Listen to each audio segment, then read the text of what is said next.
All right, Zig coming in on the top. Today on the show, we talked to Felix from Curse of Lono. Felix is a singer-songwriter as well as a writer. He's got a novel in the works and a filmmaker and a really cool guy. We had a really insightful conversation and get pretty deep, I think.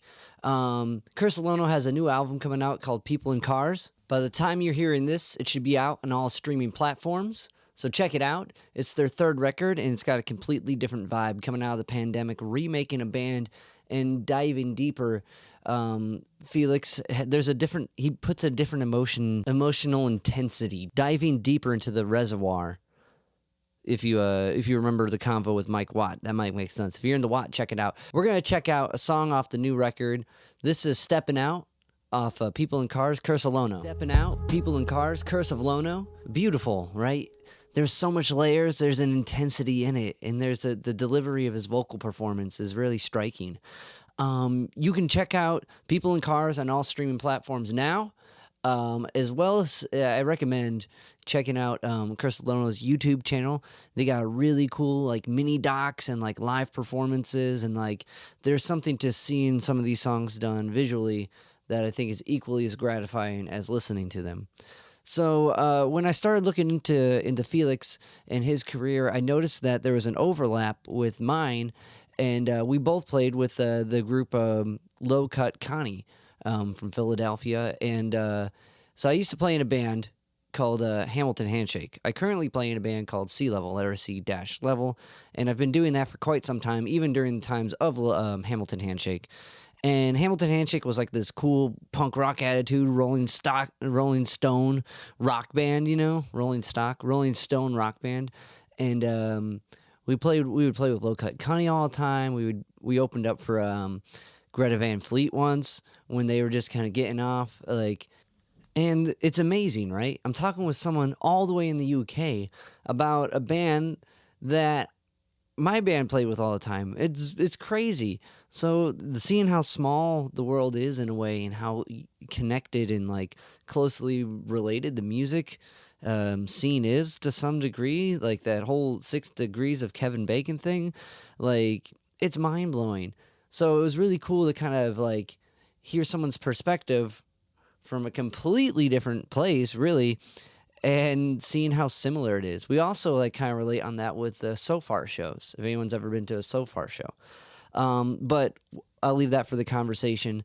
If you can, like, rate, subscribe, review to the podcast on the podcast platforms, one of them or all of them if you would like. It really helps me keep talking to cool guests and sharing their insights with you. And this is my chat with Felix. And I wanted to jump into it by asking you about Low Cut Connie. Oh, wow. They're a great bunch of guys. I don't even know how we ended up on that tour. I think it was their agent is a friend of mine, and we just did a tour with another act, and he said, would you do this show? And to be honest, I'd not heard of Low Cut Connie at that time. Yeah. And he was like, look, you've got to do it. It's going to be great. So we went out and we had a great time with those guys. It was a lot of fun. They are a lot of fun. I played in a band called Hamilton Handshake, one of many bands, but that band they were friends with Low Cut, so we would play with them all the time in Cleveland. And Low Cut just went ham, man. Every show, like no matter the room, they bring in that piano, and I'm like, man, you're hustling to want to bring that piano to any show. Like, oh, we did a whole tour, and every day carrying that thing up the stairs, up the fire escape or whatever, just to get it in. There was one show actually, I can't remember where it was. I think it was Nottingham or Manchester, and they couldn't get the piano in the room, and they actually just did it. They improvised it the whole show. Adam was playing guitar instead, and it still sounded great. You know? Yeah. I feel like the energy, mad bunch of guys. Yeah, the energy they bring is just gonna, no matter what, it's gonna be a fun time.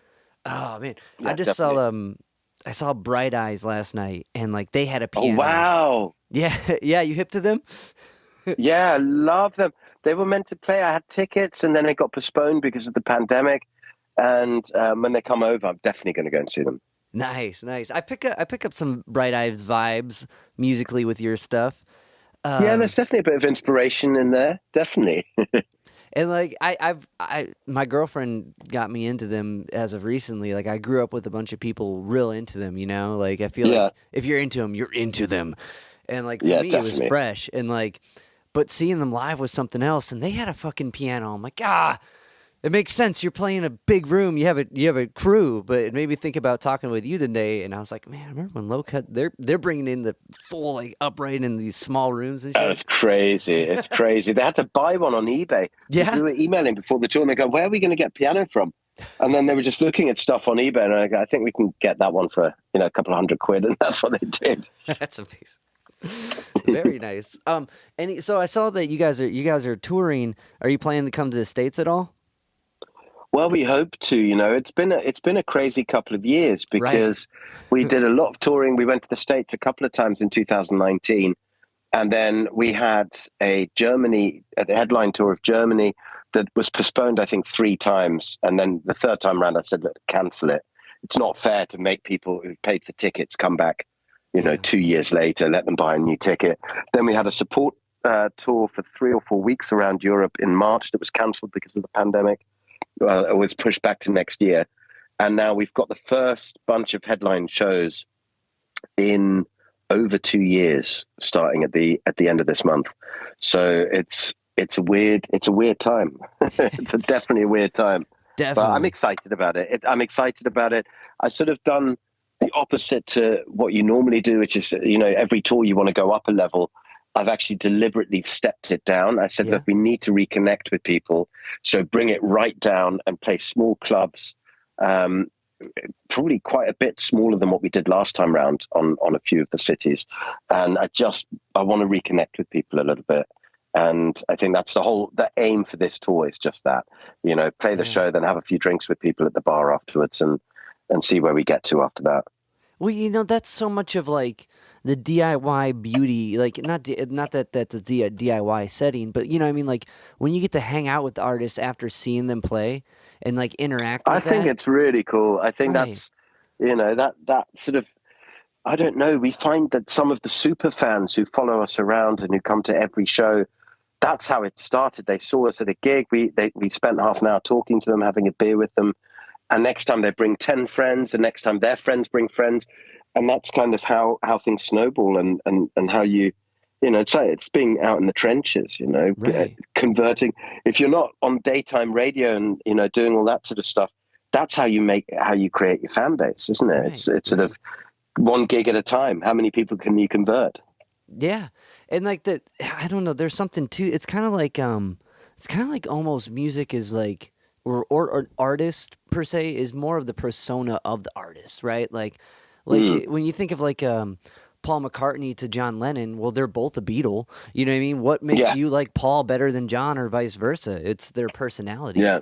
And that's how you meet exactly. people, you hang out with people, you show their thing, and like Definitely. either they dig it or they don't. So that's really cool that you're kind of re-engaging in that. And like I think that process, I think it's important. It's been a weird, we were, most musicians have not been able to do anything over the last 2 years. Yeah. And it's to now go out and sort of reconnect. I think that's important to me, not just to sort of be humble and do that, but also I think I need that as an artist. I think I need to see the people and sort of have a beer with them and work out why we're doing this again after 2.5 years, Right. And like, I don't know, like you'll hear like big bands break up, and the one guy, he started doing small shows because the romanticism of like the DIY lifestyle and like working upward. But there is something to that, there's something to like seeing that progression of like, oh, there's Tom, and there's the 6 people that, like he told me that would like my stuff, and they're all here. Wow, that's cool. I don't know, like I think so, and I also think I don't know. It to me, it feels like it's the really electric shows I've been to in my life, the really magical moments of live music. A large chunk of those have been in small clubs rather than, huge concert halls or stadiums or arenas. Yes, of course, you get those massive shows that blow your mind as well. And, festival performances that really blow you away. But Right. I just think going to a club show, there's something more direct in it. And I think there's something about it that just, I don't know, it's just easier to get that magic going, I think. I definitely agree. What was it? What's one of the smallest venues that had like smallest venue shows that had the biggest impact on you? Oh, wow. That I've played or that I've been to as a fan? You've been to that changed your like being in that small audience, like and being that I went close. to see a band. Oh, there's a few. I went to see a band called Old Crow Medicine Show, Okay. an American sort of Yeah, yeah. Americana, almost bluegrassy band. And they played here in London at the Borderline, which doesn't exist anymore. It's like 250 cap venue. And it was just electric. It was absolutely electric. And we hadn't really in London seen a lot of this sort of country bluegrass stuff. So it was quite, I don't know how to describe it, but it was just absolutely electric in there. And Deer Tick I saw in the same Oh, venue. cool. Yeah. That was absolutely wild as well. And I'm just trying to think. John Murray he's actually a friend of mine, but the first time I saw him, he wasn't a friend. He was just an artist I went to see. I saw him at the Railway in Winchester Yeah. in front of about 50 or 60 people. And my mind was completely blown, and we've been very, very good friends ever since. No way. You know, we ended up hanging out afterwards, and Yeah. we've toured together since then. But it's those small shows when it's just the artist. It's almost like they're talking to you directly, and I think that's really special. I definitely agree with that. And then on the opposite end of that too, like their touring managers like, "Ah, crap, we failed." You know what I mean? Yeah, I know. But everyone in there is like completely moved. That's amazing. That's amazing. Yeah, Um, definitely. so like kind of the move off of that, like diving into like into your personal journey into music before Yeah. with some of these shows, because did you start writing or playing music first? Oh, I probably started playing music first. Yeah. I wasn't very good, to be honest. I wanted to join a punk band, so I Yeah. sort of learned three chords and started playing. And it took a while, I think, for me to really get into writing properly. That took quite a long time. I think it sort of, you have to write 100 really shit songs before anything starts to stick. I think that's just the way. Well, that's how it worked for me, at least. It took me a while to get into it. I definitely agree with that. You gotta, as far as writing goes, you gotta turn out the duds before one like is like Absolutely. worth being heard. Absolutely. I just meant writing in general, like because I know you've been working on a novel. Yeah. Oh God. Yeah. I mean, I used to write a lot of poetic prose and poetry and stuff. And then I was working on a novel a while ago. I put that to bed for a little while Yeah. because I worked on it. I got shortlisted for there's an award over here for the best.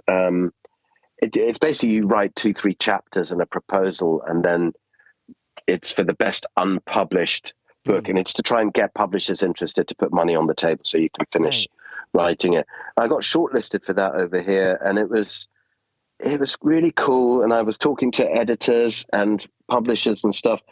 But the truth was, at the end of the day, it was just not as good as I wanted it to be.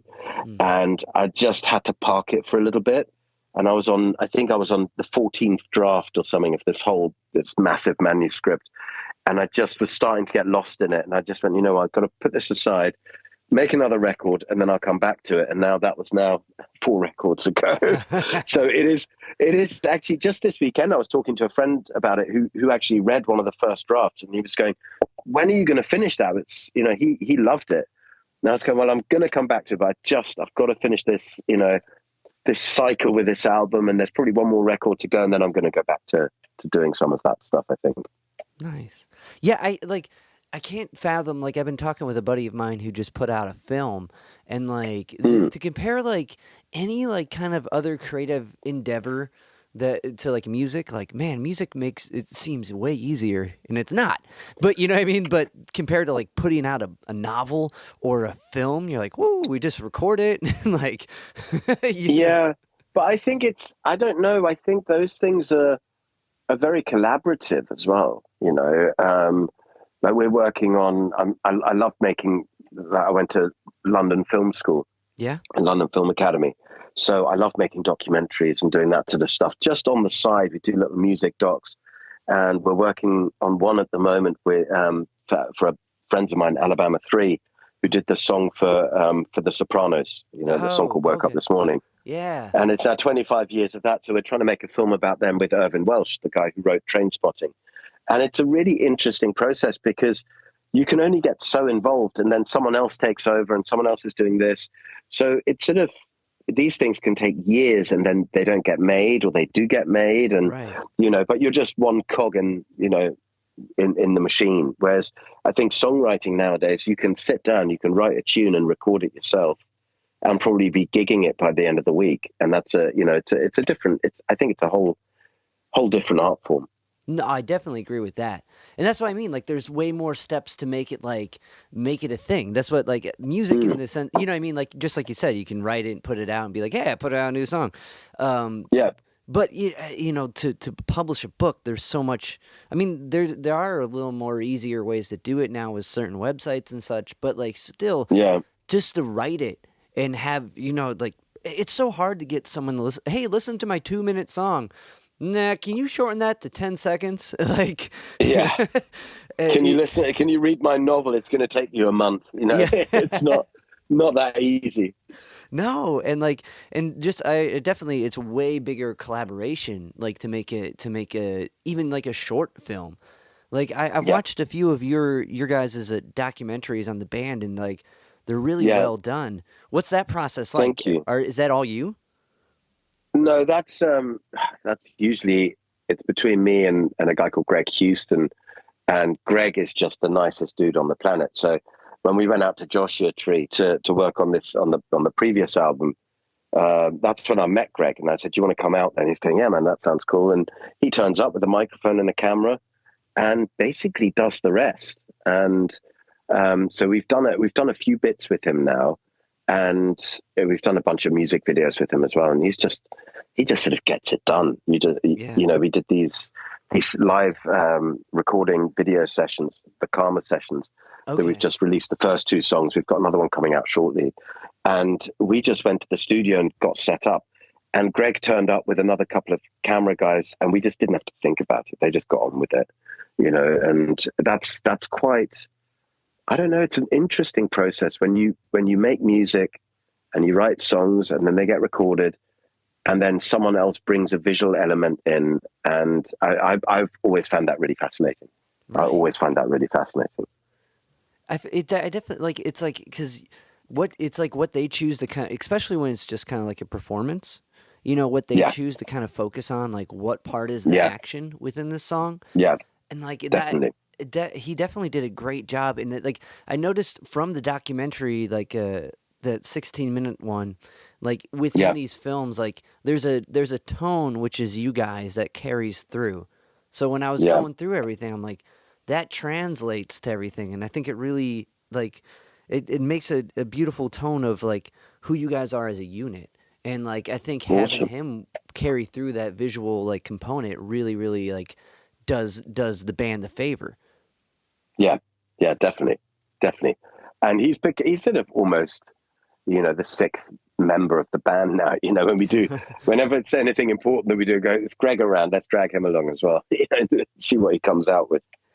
One thing I noticed, especially with this batch of tunes, is you're kind of like vocally compared to the first 2 records, you're really honing in on like this kind of lower register, and like I've never sung so quietly before. You know? It was a difficult time. It was lockdown. I'd had a pretty rough. My father had passed away just shortly before, and I was not in the mood for making a loud rock and roll record. It was a very, very emotional time, and the material was that started out quite lighthearted. Some of the songs, by that point, that my writing was pretty, serious stuff, and I just wanted to back off and just make it as intimate as I could. And I did that on the demos that I sent to our producer, to Ollie Baston. And he called me up after he listened to the demos and he said, "Look, I love the songs, but most of all, I love the way you're singing. I want to preserve that. I want to keep it as quiet and as intimate as we can. So it's almost like a whisper in your ear." And I have to say, it's listening back to it, it sounds the most like me when I'm talking. So it just feels the most honest as a result, you know. I mean, Yeah. I think lyrically it's pretty open and honest as well. But I think the sound of it all just feels like I'm telling a story, and there's no great vocal performance, you know, as people like to call it. It's just, you know, most of them are done in one or two takes. It's just keep it as quiet as I could and just, you know, get the vibe across. So yeah, it's the low register. You can hear now how I talk. It's basically, I've tried to keep it in the same register and as quietly as I talk, and make it sound. We hope that it would therefore sound and come across as honest and authentic. Was that oddly harder to do? You know what? It wasn't. Once I fell into that, it's much harder to, you know, you just you have to go with it, because normally if you're not 100% sure about what you're doing, pushing your voice a bit and really going for it, you can sort of put in a performance, you know. Right. Whereas this was just, I had to be 100% confident in the material, and whereas other times you can try and cover up, you know, any lack in the material by sort of, you know, by singing a bit harder, or, you know, delivering a really wonderful vocal take. Whereas here it was just like, right, that's the song, these are the words, let's just get them out there. And once I got into it, actually, I loved singing like that. Yeah, yeah. It like so. I've talked with Xanders from the Circle Jerks, and he put out a record and kind of had the same approach, and but his producer was like, go down a minor third, and he was like, okay, but there is definitely like an honesty to it, and I noticed it right when I started listening to this record compared to the others, and like Yeah. I in my mind, I'm like, oh man, if I would attempt to do that, I would biff that way harder. You know what I mean? Like, but I think your comment on like being that confident in what you're saying makes it easier to convey, because it's Well, just yeah, and it wasn't just the confidence. I was with everything that was happening. You know, the band had stopped playing live because of the pandemic. There was, you know, I lost my dad. I lost an ex-partner of many years a few months later, and there was a lot going on. So I wasn't as focused. You know, normally you make a record and go, well, we need to get to this, and then we need to right. tour, and then we need Yeah, to. You've got all these dreams and aspirations and ambitions, and to be honest, there was none of that. I just wanted to go in and have something take my mind off things, and just get this record done. So I didn't feel the pressure. So I felt quite happy once Ollie, the producer, said, "No, that sounds great. Let's do it like that." I was like, "Okay, cool." And then I got very comfortable with it very quickly. okay. That makes. I mean, like I don't know. I relate to that. Like I lost my mom not too long ago during the whole Oh, I'm like. sorry to hear that, man. I'm sorry to hear it, man. You got double dipped here, my friend. Oh, So, fuck. but I definitely relate to that, trying to like have that thing to focus on, the kind of like Yeah, make it easier to like understand everything as it's as it's happening, because like for yeah, me, my band's been putting out a record and recording stuff, but also doing these and like diving into people's like thought processes, and just yeah, like I mean, this has helped a lot too, and like so I can that it's beautiful, man. And like there's like listening to this record compared to the last few, not putting the last few mm, down, no, by no means doing that, but like there's like the layers of the harmonies that accompany you, and like the overall kind of like um what's the word I'm looking for, like not tonality, but like layering of instruments when they come in, and how the yeah. The atmospherics. yeah, Yeah, yeah, it's really, really well done, and I think your voice just adds more to that impact. It becomes like everything's kind of well, supporting that, and it's it really, was a really very beautiful. different it was a very different way of making a record, because the first record was just me and the producer with Ollie, and we just played everything, and you know, it was our first attempt at finding our feet with this kind of material. And then the last record, As I Fell, was more a band record, Mm, and you know, Ollie was still very much, and I was very much driving it, but we had to sort of create and maintain space for everyone to do something on everything. And with this record, because we couldn't do that, it was a lockdown. You couldn't have everyone in the studio at the same time. So it was myself, Ollie Baston, and the engineer Ian were in the studio, and the other band members would come in and do their bits one at a time. Yeah. But it meant that we were building it to start with, and then, we did the first half of the album like that, and then, the other band members started getting jobs, and by the time the second half of the record was just me, myself, and the producer basically, and then our pedal steel player Joe Harvey White, and then we had other musicians pop in for half a day or a day to tidy things up and finish things off, and so it was a different record. We were sort of free, although it was very difficult to not have all the band, my usual bandmates there. It then sort of freed us up just to sort of really follow the songs and do what felt right for that. And so that kind of had a slightly different result, I think. And, and you can hear that in the record. There's some songs which are much more band songs where you can hear all the parts, and there's others which are a bit more spaced out. Right. No, definitely. And I think, it's interesting, like, okay, well, fill in the blank. John's not here to play mandolin the whole track. I guess we don't need mandolin on this track. You know what I mean? Like, exactly. Not putting John down, but no, John's a great mandolin player. But, it's the best. Yeah, but that's the greatest. That is the point, Yeah. And that's why it as tough as it was for me to, during all that time, to when all this other dark stuff was happening, to slowly be sort of to watch the band disintegrate in a way because of the pandemic, and people were getting frustrated with the process, and also just having to put food on the table, so they had to get other jobs because we weren't able to gig just like everyone else, and that was really difficult, but it was also liberating. It meant that I could just do it the way I wanted to do it, and and that's quite a nice thing as well, creatively at least. Definitely. Well, and I imagine it opens more possibilities for. So, did who stuck around? Like, did everyone come back now that stuff is kind of like settling down? Or no, not at all. Oh no. No. We've got the guy who played pedal steel, who does all the atmospherics. I said to him, look, we got to do some shows, and it was actually wasn't even for the tours. I said we need to do some in-stores. I don't know if you do those over in the States, but here we do that. If you go around, you play the record store. A lot of the record stores here have, little clubs almost inside. They have a stage and they hold 200 people or whatever. And when you release a record, rather than them buying tickets, those people who've bought a CD or a vinyl, they can come to the show. So it's so you do that, and it really helps with sales and stuff.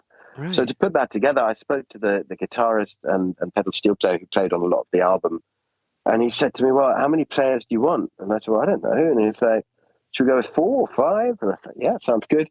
And he plays with so many people. He just put a bunch of people together, and that's what you see now on these Karma sessions. And they are great players, and it just frees me up. They just turn up and do their thing, and they're great guys to hang out with as well. And then there's a girl called Bo Lucas who I've known her. I've been watching her band for years, and they weren't doing much. And I said, "Well, Bo, I've got all these female vocals on the album. Do you fancy just coming along?" And so she's now doing backing vocals for us, and it's just a really nice bunch of people, and it frees me up. They learn their stuff. They're great players, and it showed that there was. They showed me that there was life after the last lineup. Because there was a while where I thought, well, that's it now. Everyone's gone. Yeah. Might as well call it a day. And then, luckily, I've had a few people, some really, really good people around me who pretty much carried me through that. And I was ready not to do any more shows. Okay, no, come on, man, got to do a few, got to do something. And so it's been really good. And it's I'm really happy with how it's sounding and how it's feeling.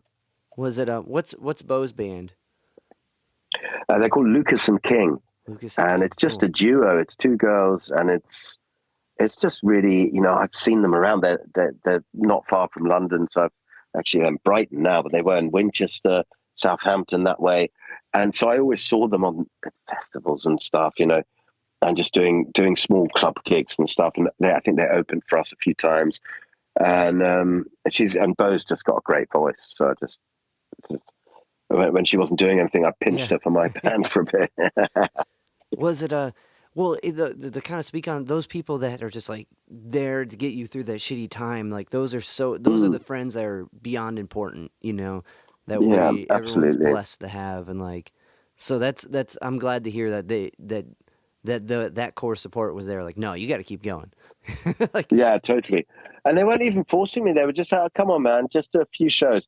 Go, we just need a little. And the guys at the label were very, very good because they almost got to the point where they were annoying me because, I was like, no, just leave me alone. But then, man, people like us, we spend our lives trying to find someone who believes in us and pushes us a bit. right. And I was going, well, now that finally I've got some people pushing me, I've got to actually go with it. And it was the right thing, and it worked, and they sort of helped me along and got things moving. And Joe Harvey White, the pedal steel and lead guitarist in the band, he put the whole band together, very quickly. Yeah. I think it took him about 5 minutes. He goes, we need him on bass, him on drums, and it's an interesting lineup. So Chris Jones, CJ, you call him, the drummer. He's an amazing drummer, but he also plays piano. Huh. So, and the bassist, Tom Sansbury, he plays bass, but he also then, some songs he'll play piano on.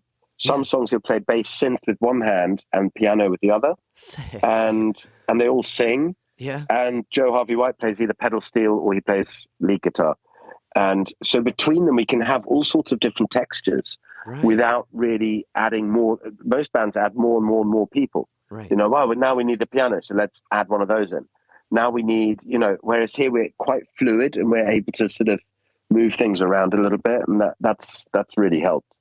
That's amazing. Like the kind of I seeing Bright Eyes last night. They had like a 17-piece band, and like Did they? yeah, they had a huge ensemble. So it sounds like, and like they're hitting the same type of things like that you just kind of said that these like handful of guys can do.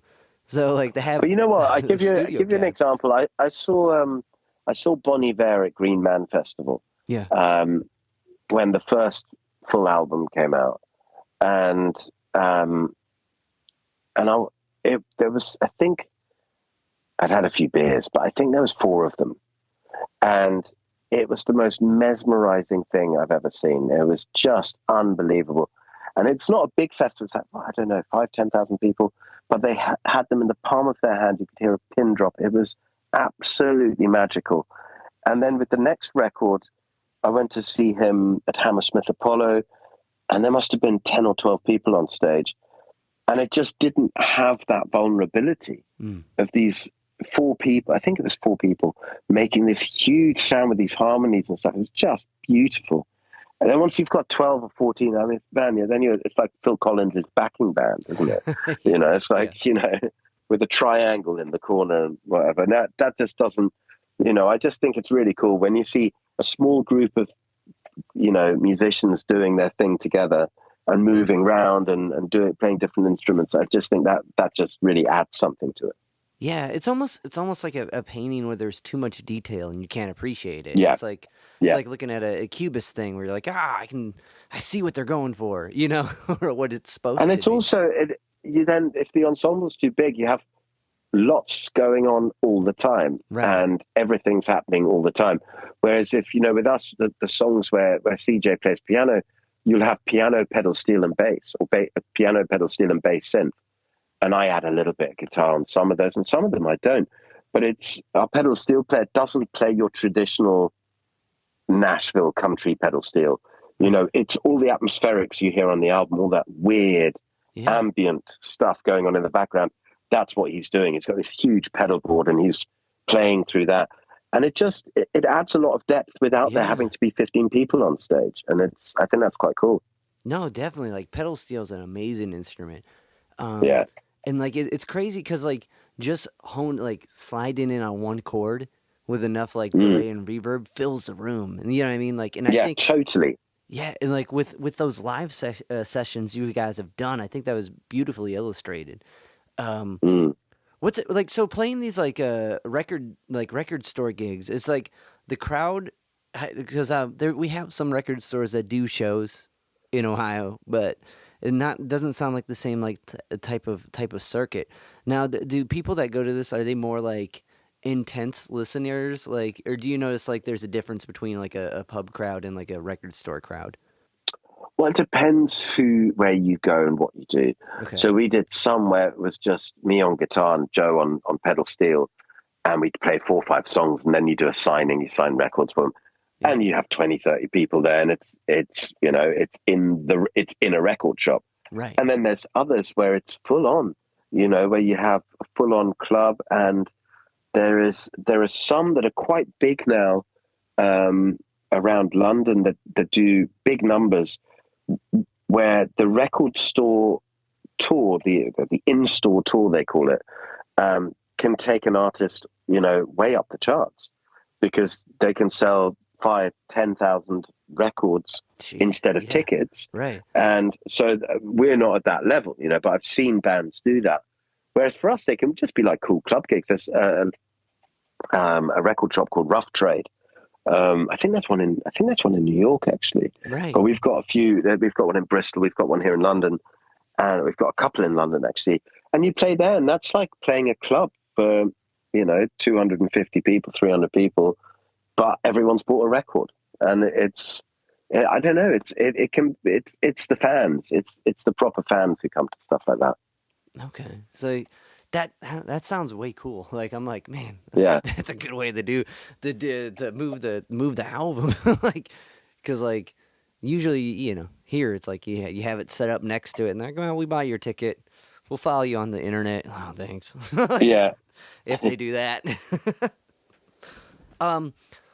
Like, does that like kind of relate to some of these like so far gigs? Like, I saw you guys did one of those like a while ago. Oh, that's a long time ago. Yeah. Yeah. Do you notice that same type of like kind of crowd going to like stuff like that? Because we have that. Well, so far it's very different. I mean, I haven't done one in a long time, but so far when we did those, you knew you would have a full room, but the people who bought a ticket to a So Far Sounds gig didn't know who they'd be seeing. Right. You would buy a ticket and you'd go. You wouldn't know where it was. You'd know the area in London, but you didn't know the venue. And this is how I think it used to work. It's like the day before or the day of the gig, they'd say, "This is the address," and that's you turn up there, and 3, 4, 5 bands would play. Right. And they would be amazing shows, because people were those were for. It's a different vibe, because those were for real music fans, but they didn't necessarily know your band. So they would be there and they'd have no idea who they were seeing, but they just wanted to see some new music. So it was a different vibe, because they wanted to be on your side. They wanted to be converted. So, whereas the people who come to a record store show, they bought the vinyl, they know your stuff. They care already. Yeah. Whereas the So Far Sounds is really, it's a room full of people who are very horny to get some new music, and all you have to do is put it out there. Yeah, like that's one of like, so we have that in the States, and we've played one of them, and we ended up playing in like a card factory, like a factory that printed cards, like, but the whole thing, like, because that was with the band where I wasn't like doing all the booking, and like. They're like, yeah, we're doing this thing. People just sign up for it. They don't know who you're going to see, and they don't know where you're going to be. They just find out that day. So we're doing that. I'm like, sounds like no one's going to be there. Like, are they always full in the States? I mean, over here, everyone I've played at, and I mean, I did one in a living room, and there's like 50 people crammed into the living room with cans of beer, and it was brilliant. Yeah, no, that blows my mind. It was always good. Like because the thing itself seemed like the biggest gamble no one would want to take. Like, all right, we're gonna drive to this card factory downtown, find parking maybe, and like see bands we don't know if we'll like. Like, I agree. It's definitely a niche audience that wants to be converted. Yeah. Right. They want to be moved. Yeah. And like that's the crowd you want to play for. Exactly. There's a new thing. Well, I don't know how new it is, but it's a promoter who the label are talking to at the moment, and they've done this with some bigger acts, and now they're doing it with some smaller acts. and they do tours around the UK in villages, so tiny. And the idea is that you're playing places where no one else normally plays. So these people get very excited about it, and they check you out on Spotify. They go on YouTube. They want to hear every song, and they're so excited about the fact that someone's coming to their village in the middle of nowhere that you get 100, 200, 300, even 400 people turn out at the village hall. Wow. and and listen to your stuff. So we haven't done one of those yet, but I know a few people who've just done UK tours like that, and you can do 30, 40 venues in just in the UK. Yeah. Because it's just places where no one else would normally play. That sounds amazing. I don't. That's the house. That's the basement show. Yeah. Oh, what are you guys planning on doing? Are we doing what? Are you planning on doing one? Well, I think so. I mean, we're just waiting to hear now what the guy comes back with. He's a promoter who's done some really big acts, and he's now trying to do more interesting stuff. So he's doing these, like I say, these village tours. He's now also come up with this whole circuit of caves. Where caves? He's booking, caves. That's so around sick. the UK. And he's going, we're going to get bands to play in caves around the UK, and, to not huge audiences, but, 100, 200 people. And so he's obviously someone who's, I've not met him. The label were telling me about him. He's someone who has obviously been very successful as a promoter and is now wanting to do something a bit different. And so that's the kind of stuff that interests me now. I think after the pandemic, of course I want to go back out and do really good shows and stuff. But I love the idea of doing some weird stuff like that as well. Right. Did the whole kind of shutdown kind of be like, well, I don't have to do every gig.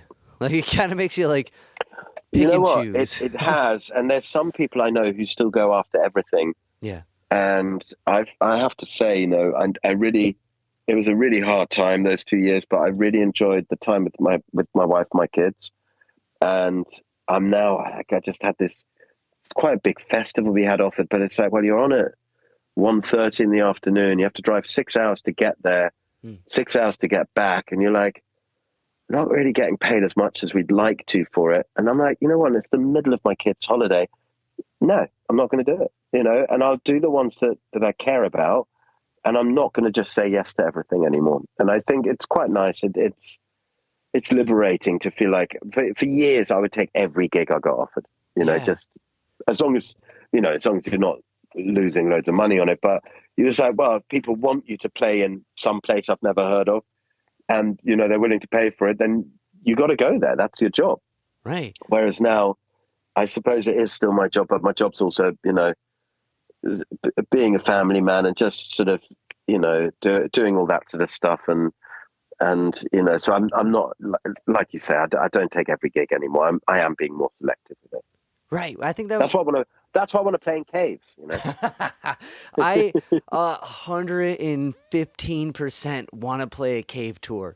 I have never played in the UK, but if that guy is willing to take a gamble, let me send him my band. I think that'd be awesome. That would be amazing. Oh man, there's one cave venue out by us that I have a friend that's in a Viking band, and they recorded an album there, right? And I'm like, that's so fitting for you guys. And wait, they do shows there? Let's put something together. I want to play in a cave. That's awesome. But I think that's the beauty of the kind of like step back is like to really realize what you have to do and what you can do and what benefits like kind of the greater like presentation of you in a way, and like mentally and like physically and just like for the band and for the audience. And like during the shutdown though, did you develop a new like writing habit? Yeah, I did. Or routine, I should say. There was a routine, but that's been happening before then. I got into this thing called morning pages. Okay. I don't know if you've heard of that. No. Which is, I had a bit of writer's block before, it was before the previous album. And I can't remember, I was talking to someone about this. And they said, oh, try this. And the idea is every morning when you get up, I get myself a cup of coffee I sit down and I've got these notebooks and I will write 3 pages of A4. So a big notebook, 3 pages. It takes me 40 minutes. Anything that comes into my head. So anything. So you might sit down and go, oh, I like this coffee. Oh, shit, it's a bit hot. Oh, man, weird dreams last night. Anything. Doesn't matter. You know, you just write whatever comes into your head. And I found after a while, it didn't take me long to work this out, that the first page is usual total gibberish of just weirdness. And then often on the second page, stuff starts coming up because you're not stopping. You're just writing. Stuff starts popping into your head that I found incredibly interesting. That you start wrestling with stuff. And often by page 3, you've resolved it. And I found it a really interesting way to unblock, you know, when I had writer's block. And it helped me sleep at night. It's calmed me down because my brain is very active. And I found it a really interesting habit to get into. And when it then came to making this new album, People in Cars, you know, I'd written a bunch of songs during the good times, you know, 2019. The band did, I don't know how many tours, and it was brilliant. We finished the year on a headline tour that was, you know, almost all of it was sold out in advance before we got there. And, you know, then did a few shows with Alabama 3 on their anniversary tour, which was huge shows, which were amazing. And everything was great. So I had these songs. And then when the dark stuff started to happen, the pandemic, my dad's death, 4 weeks after my dad passed away, my uncle passed away. 2 months after that, my ex-partner passed away. And it just got very, very heavy. You know, my mum was really struggling. And it was, you know, obviously the band was breaking up. It was a very heavy time. And some of these things, I just couldn't sit down and try and write a song, you know, 3 verses and a chorus about my dad. That was just not possible. I couldn't do that. To be honest, it felt disrespectful. And 2, I don't think I could do that justice. You know, it was too intense. So I then adapted that morning pages thing to songwriting. And I just went, so the weeks after my father passed away, I would spend, whenever it got a bit heavy emotionally, and it was, I have to say, it was, I mean, for anyone who loses a parent, it's terrible. But with my dad, I was with him the last night in hospital, and it was the most awful thing I've ever witnessed. I've never seen such suffering. It was absolutely appalling. And so to try and process that, I would sit down and just write anything that came into my head. And so the morning pages became something I'd start doing several times a day. And a lot of the lyrics for some of the songs on the album the song Man Down came out pretty much in its entirety in one of those writing sessions. The song Time Slipping, I just pressed record and took the guitar, and that's a 9-minute something song. Yeah. The demo of that was nearly half an hour long. It was just, I literally pressed record. I had no idea what I was going to do. So there was a lot of stream of consciousness stuff happening. And that was really interesting for me because I realized that when I stopped trying to write, and if I gave it enough space and enough time, the words I needed to say would come out anyway. And it's strange because in some ways I don't feel I have as much ownership of it because it just sort of happened. Right. You know, when you sit down and you slave over the rhymes of a verse and a chorus and whatever, it's yours. You know, whereas this stuff, a lot of it just came out, and it was, but in a way that makes it feel much more honest to me. Yeah. That's beautiful. Like because to kind of like let your subconscious like direct where it needs to go, and like because I definitely agree with that. When you really hone in on it and you really, you know, hash it out compared to like letting it. So now, like, I guess is that like have you still been doing that?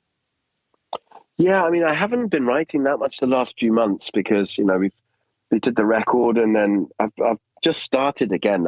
I'm a sporadic writer, so I tend to not write very much. And then I sit down and go, shit, it's time to make a new record. I saw John Prine in one of these record shop things over here. Nice. And he said, I always know when my wife books me a hotel room for a week, because he says he did all his writing in hotel rooms. That's where he liked to write. He goes, well, my wife books me a week in a cheap hotel. I know it's time to make a new record. And I'm a bit like that. I have a notebook for words, for lyrical, not even whole lyrics, but just ideas, themes, concepts. and, things, memories that I want to write about at some point. It's just words. And then I have my sort of, demo thing, which is where I just plug in my guitar and sing anything that comes into my head. And when it's time to make a record, I sit down and I go through. Last time I think I had 230 snippets of audio. And I go through and go, well, that's shit, and that's shit, and that's shit. And, I like that one. How the hell did I do that? Yeah. And it's really cool because I do it in the moment. So when I go through these audio clips, I don't remember most of them. I'm going, oh, wow, that's cool. Where did that come from? I don't remember recording it, 6 months earlier or 3 months earlier. And that's how I then build a record. I then sit down and go, right, I've got all of these musical ideas that I think could work. And then I've got all these lyrical ideas. And then I see if I can put them together and if they'll play with each other and if they get on and if I can get them to live in a song together. And then I sit down and then I have to write the choruses or the verses or the intro, or the words might just be a concept. And then I have to sit down and write the lyrics and the poetry that goes with it. But that's how I build the foundation. So, but until it's time to make a record, it's just these fragments flying around. So, but it's definitely how I want to continue to write. It was really eye-opening because I didn't do it because I thought I'd get good songs out of it. I did it purely because I couldn't get good songs out of any other way of doing it. I was just too bruised at the time. Right. And I was doing that more for self-therapy in a way, Yeah. Let's just, let's get a pad of paper and just write some stuff. And then when I started to be able to turn some of that into songs, that was a bonus in a way. It's amazing how like the process is progression. You know what I mean? Like, and because so much of just having the practice, or maybe the practice is progression. I don't know. I don't know which one I want to stick to yet. But that's the process, right? Like, so much of just doing the thing is like, just I definitely relate to that, and like that's an amazing like just habit to have. Now, does that like pan out for like when you're working on a documentary, like or like with novel writing, or do you like is this strictly the novel kind of writing? I think with the novel writing, the problem was I think I was trying too hard to control the process. Yeah. And when I come back to it, I want to go more into the stream of consciousness stuff. And I mean, with the stream of consciousness stuff, you rarely get fully formed songs. I mean, Time Slipping, I literally pressed record and I had 22 minutes of stuff, and then I went through it line by line and transcribed it afterwards. And then I went through it for weeks and weeks. I went through and tried, which bits can I lose? It's too long, and having to get rid of stuff. I changed very little. We changed the key, we changed the register and stuff, and we just took stuff out basically. But it rarely comes that anything's fully formed. You get the building blocks come through the stream of consciousness stuff, and then you still have to sit down and work at it, don't you? Right. I mean, it's rare that the whole thing gets handed to you on a silver platter. It has happened. I think it has happened a few times where a song comes out and I go, wow, that's fully formed pretty much. But most of the time you still need to put the finishing touches to it. Right. I don't know. That's like, because I found myself doing a similar type of like, I write every other day, just record for an hour, and that's it. No pressure. And then at the end of like 3 months, I'll be like, oh, that was something. And like, that's really cool. That's a cool way of doing it. Thanks, man. Like, I don't know, like, because I might steal that because my discipline is really crap. And maybe if I do that an hour every other day, that's a really good idea. Right. Okay. Sorry, you carry on. It's all right. I'm writing that down. Beautiful. This is what this is. This part of this whole, like, I want to talk to people is like to learn stuff like that. And like, I don't know. I need like to like sit down and just write crap, let it go away, and just come back and be like, oh, that actually was kind of a catchy bit. That can probably be a fill in the blank. And I've asked a lot of people. I always ask about process because I'm looking for nuggets to try to fine tune that process, or reinvigorate to make it like seem brighter or a different direction for myself. And like, and most people no one usually goes into it. So I really appreciate this bit of this conversation. Like they're like, I don't know. I'm fascinated. I'm fascinated by it. I'm absolutely fascinated by how different musicians write. And like when John Murray, who, my friend John is one of my favorite songwriters who's alive at the moment. and he can't understand how I do music and words. Like my brain works on them totally separately, and at the last minute sees if I can put them together. He says he has to do it all at the same time, or it just doesn't make sense to him. Right. So it's interesting how different people do it in very different ways. Yeah, like I relate more to that way. But because I come from like I'm a guitar guy, you know what I mean? Like vocals forever for me it took record la la la. Let me try it again. You know what I mean? It took so Yeah, much like before I even trusted what came out of my mouth. It took so much yeah. preparation. Did you find that for you, or were you more like the voice just fell out? I was more a vocal guy. My Yeah. guitar playing's pretty rubbish. That when the band asks me what key a new song is in, I don't usually know. So because I just play, Right. and so yeah, I'm more a vocal kind of guy. And to be honest, for me, it's mostly about the lyrics and the melodies. I stumble across all my melodies randomly because I don't know what I'm doing with the guitar. I love sitting down playing the guitar, but I just never learnt any of the theory or any of the scales or anything. So I'm stumbling through the dark, and that's how I find the melodies. I'm just going, oh wow, what would happen if I now put that? Oh no, shit, that sounds horrible. And I try stuff out, and then the vocal melodies come, and once I've got those, then the work for me is then often the lyrics, and getting, and that often now starts with the stream of consciousness, but then you have to hone it and make it all sit properly. Right. Not like in a way, like it's almost like playing stream of conscious too. Mm, mm, totally. And I think that's, I think the guitarist who I'm working with now, Joe Harvey White, there was a few times on these install gigs where he would just go off on one on the solo, and we'd all look at him, and he was in another place and just out there. And we'd all look at each other and go, well, let's nod at each other when he's come back. No, yeah, Joe's back in the room. Okay, we can go to the next verse. And it was a beautiful thing to watch. It was amazing. And we did a really interesting, very weird recording. When we finished the record, he came in to do a day or two of pedal steel. And I said, look, we're going to do one more day. And he said, well, what are we doing? And I said, I'm not going to tell you, just turn up. And I'd found this collection of poetry and prose that I'd written 20 years ago. And I had this mad idea of doing a spoken word piece. So I had, Joe was there on his pedal steel with all his pedals, plugged in.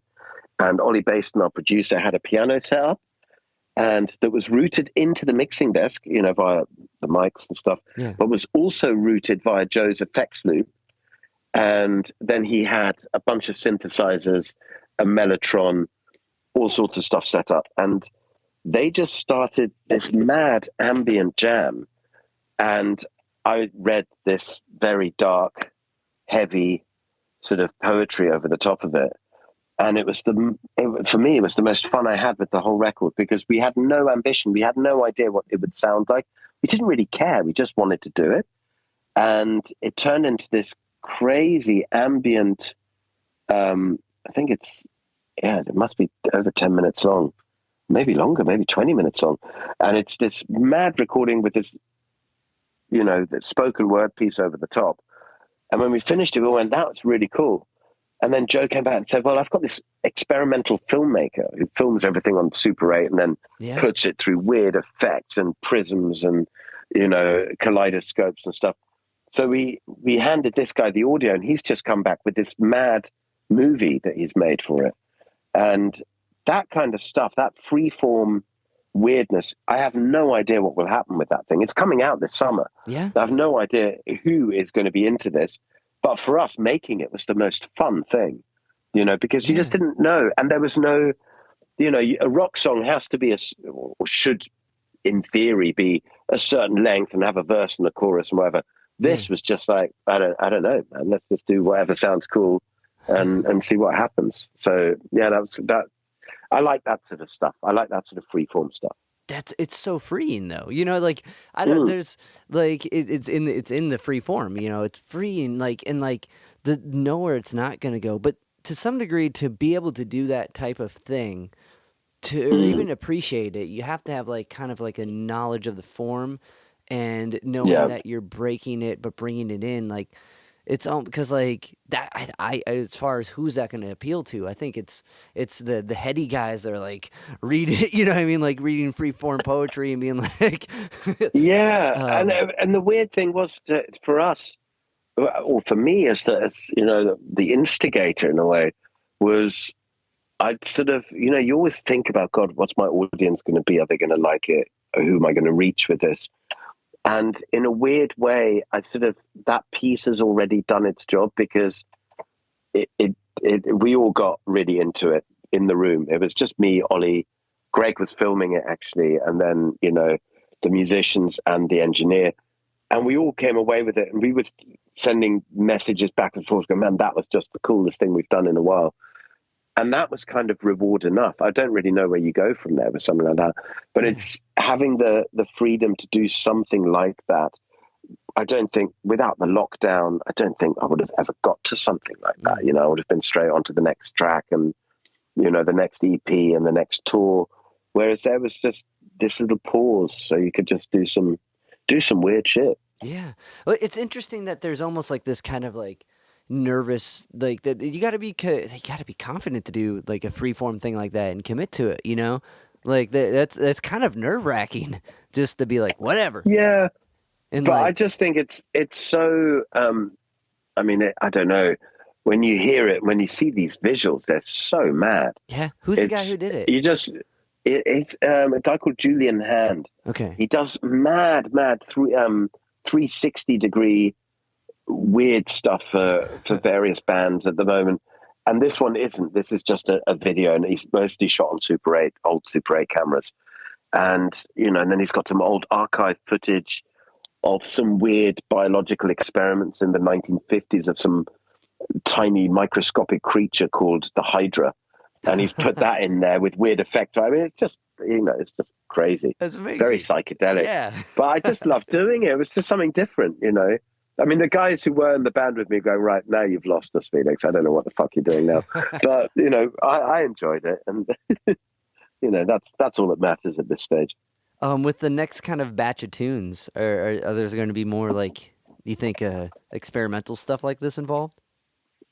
No, I think I'm keeping that separate. I think that is, Curse of Lono is a vibe. And I think it's weird. I don't feel like I've created a vibe. I feel like I've been searching for a vibe with Curse of Lono. Okay. And I think on the new album, on People in Cars, it's the closest I've got.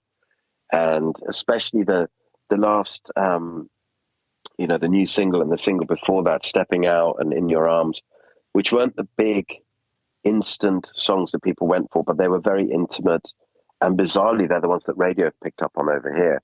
And it's that kind of vibe, I think, I always find an album, by the time you finish a record, you find your groove and you find your sound again. And I think the next album will start off there, and then where it goes from there, who knows?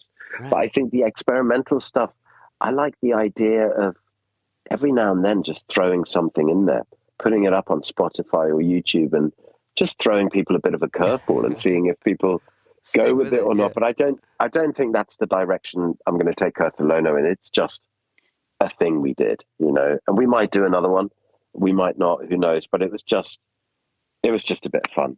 Because it kind of, I don't know, kind of goes along with the Hunter S. Thompson, you know what I mean? Like diving into it, that's why I was like, oh, is this kind of what that's going to be? Yeah. Yeah. But one thing I love about it is like, the more that you're getting this vibe of the group that you're more appealed to, and what's interesting is it's kind of pulling back these layers of you, and you're kind of, it's almost like you're connecting more with yourself, and that's what people are tuning into. So I think for this next match is really going to be cool. Yeah, I think so, and I don't know. It's really weird. I'm sort of weirdly less ambitious. I care less about whether people like it, and whether I get to play bigger venues, and whether, you know, the radio plays it, and whether Mojo gives me 4 stars, 5 stars, or 3 stars. I just care less about that. I just don't. And I'd like to tell you that I never cared, but I did. And of course I still do. I still get a kick when you get a good review. Of course you do. Yeah. But it's less about that now. It's more about, I'm playing with such great musicians. I'm in awe of Ollie, our producer. And the engineer who made the record with us, Ian Berryman, he does all the the Kings of Leon, Arcade Fire, Wolf Alice. He's in the room with some really big bands. And when those guys go, that is fucking great. At that point, I sort of, when I listen back and I go, yes, that's honest. That is exactly what I was trying to say.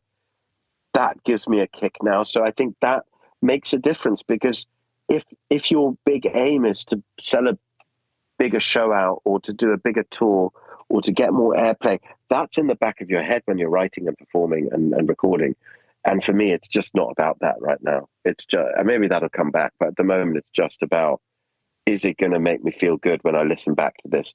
And what are the other guys who I really rate, the people I look up to, what are they thinking about it? If I'm making them smile or dance or cry or whatever, then that's pretty good for me. Yeah, and I can't think of a more beautiful note to end on. So Felix, thank you so much, man, for your time today and for letting me so much. Pick your brain. This has been awesome. I've really enjoyed diving into. I really enjoyed it as well. That was really good.